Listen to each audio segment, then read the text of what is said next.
पिछले वीडियो में देखिए हम लोगों ने डिस्कस कर लिया था कि सांख्यिकी क्या है, उसके डिफिनेशंस क्या है, उसका मतलब क्या है, उसके ऑरिजिन के बारे में, और साथ ही साथ हमने कुछ सांख्यिकी पद के बारे में डिस्कस किया था।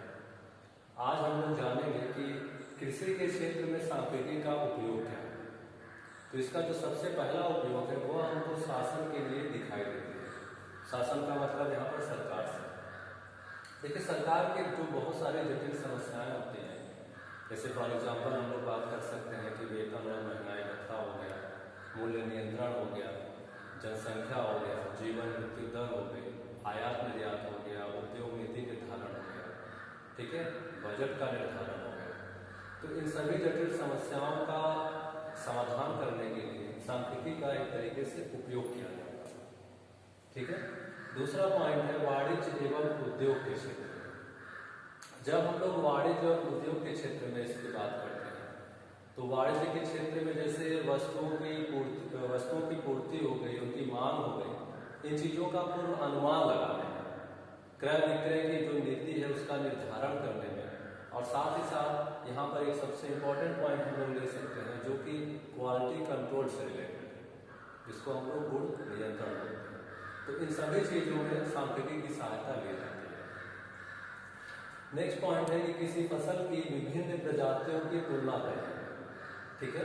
जैसे हम लोग जेनेटिक्स की बात करें, ठीक है, तो वहां पर क्या होता है कि किसी फसल की जो विभिन्न प्रजाति है, फॉर एग्जांपल जैसे मान लीजिए कि हमने दो अलग अलग चीजों को ले लिया, फसल ए या फिर फसल बी, तो उन फसलों की हम क्या करते हैं, यहाँ पर एक तरीके से दोनों के गुणों की एक तरीके से कंपैरिजन किया जाएगा कि दोनों में कौन एक दूसरे से बेहतर है। नेक्स्ट पॉइंट है कीटनाशक आदि का विभिन्न फसलों पर प्रभाव ज्ञात करने का, ठीक है। कीटनाशक का विभिन्न फसलों पर कैसा प्रभाव पड़ रहा है, वह हमारे लिए कितना एक तरीके से उपयोगी साबित हो रहा है, और साथ ही साथ उस कीटनाशक के जो विभिन्न स्तर है उन स्तरों का पता लगाने में भी हम लोग सांख्यिकी का उपयोग करते हैं। नेक्स्ट पॉइंट है मौसम का पूर्वानुमान। जो मौसम का पूर्वानुमान किसी के क्षेत्र में लगाया जाता है वहां पर भी हम लोग सांख्यिकी का उपयोग करते हैं, क्योंकि बिना आंकड़े के हम लोग मौसम का पूर्वानुमान नहीं लगा सकते, ठीक है।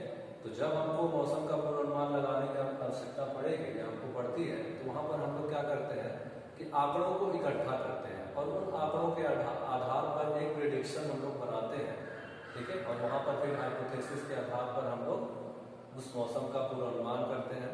और केवल मौसम के पूर्वानुमान में नहीं बल्कि वर्तमान और भविष्य का जो पूर्वानुमान है वो भी सांख्यिकी के आधार पर ही किया जाता है।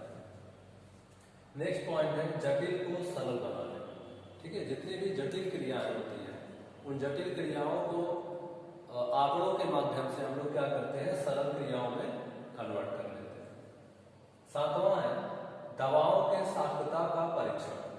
यहाँ पर जो दवाओं के सार्थकता का परीक्षण है वह हम लोग मनुष्य और पशु दोनों पर देख सकते हैं कि किसी भी दवा का परीक्षण किसी भी मनुष्य और जानवर पर किस तरीके से पड़ रहा है, या फिर वह दवा उनके लिए कितनी सार्थक है, कितना उपयोगी सिद्ध हो रहा है। नेक्स्ट पॉइंट है कि विभिन्न लक्षणों के आधार पर किसी बीमारी को पहचानना, ठीक है। जो भी बीमारी होती है उस बीमारी से मतलब वहां पर हम लोग क्या करते हैं कि उसका लगातार ऑब्जर्वेशन करते हैं। ऑब्जर्वेशन करके हम उन आंकड़ों को इकट्ठा करते हैं और फिर उन आंकड़ों के आधार पर हम क्या करते हैं, निष्कर्ष निकालते हैं, ठीक है। तो जो भी बीमारी होगी तो उस बीमारी का जो भी लक्षण हमको दिखाई देगा उन लक्षणों के आधार पर हम उस बीमारी की पहचान कर लेते हैं। इसके साथ साथ किसी बीमारी के मुख्य लक्षण को भी यहाँ पर ज्ञात किया जाता है, ठीक है। कोई भी बीमारी होगी तो उस बीमारी के मुख्य लक्षण को हम लोग क्या करेंगे, आंकड़ों के माध्यम से देखेंगे, ठीक है। मतलब हम लगातार उसका ऑब्जर्वेशन करेंगे, एक सीरीज पूरी बनाते चलेंगे कि इसमें कौन कौन से लक्षण हमको दिखाई दे रहे हैं, क्या क्या चीजें हो रही हैं। उस आधार पर उन आंकड़ों के आधार पर हम उसको एनालाइज कर लेते हैं कि अच्छा ये बीमारी किस चीज से संबंधित है। जैसे फॉर एग्जाम्पल अभी हम लोग हाल ही में कोविड-19 का केस लेकर देख सकते हैं, ठीक है, कि शुरू में मतलब बहुत सारी चीजें इसमें बहुत चीजें बताई गई, लेकिन फिर धीरे धीरे इसको सही रूप में एनालाइज किया गया तो फिर बताया गया कि इसके सही लक्षण एक्चुअल में है क्या, और इन लक्षणों के आधार पर हम लोग कोविड-19 की पहचान कर सकते हैं। नवा हो गया। 10वां है कि अनुसंधान के क्षेत्र में, ठीक है। तो अनुसंधान जैसा कि हम लोगों ने पहले डिस्कस कर लिया है कि जो हमारा सांख्यिकी है वो हर क्षेत्र में इसका उपयोग किया जाता है। कोई भी क्षेत्र हो, चाहे वो साइंस हो, चाहे वो हमारा साइकोलॉजी हो, चाहे एजुकेशन हो, चाहे एग्रीकल्चर हो, ठीक है। तो सभी चीज़ों का एक ही फंडा होता है और वो क्या है? अनुसंधान, रिसर्च। तो रिसर्च के क्षेत्र में हम लोग सांख्यिकी का सबसे ज्यादा उपयोग करते हैं। नेक्स्ट पॉइंट है कि संकर प्रजाति को विकसित करते हैं, ठीक है। और अनुसंधान का ही देखिए एक पार्ट है हमारा, वो क्या है? हाइब्रिडाइजेशन, संकर प्रजाति। तो संकर प्रजाति जो भी पौधों का विकसित किया जाता है उसके लिए हम लोग क्या करते हैं? अनुसंधान के द्वारा या फिर उस चीज पर हम अनुसंधान रिसर्च करते हैं। रिसर्च के आधार पर हमको जो आंकड़े उपलब्ध होते हैं उन आंकड़ों का उपयोग करके, ठीक है, हम क्या करते हैं? एक संकर प्रजाति को विकसित करते हैं।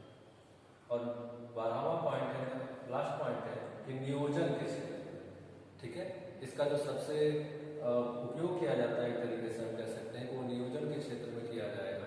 मतलब जो भी जटिल क्रियाएं होंगी या फिर हम कह सकते हैं कि जो भी विकास होगा उस विकास को सही तरीके से करने के लिए हमको सांख्यिकी की आवश्यकता है।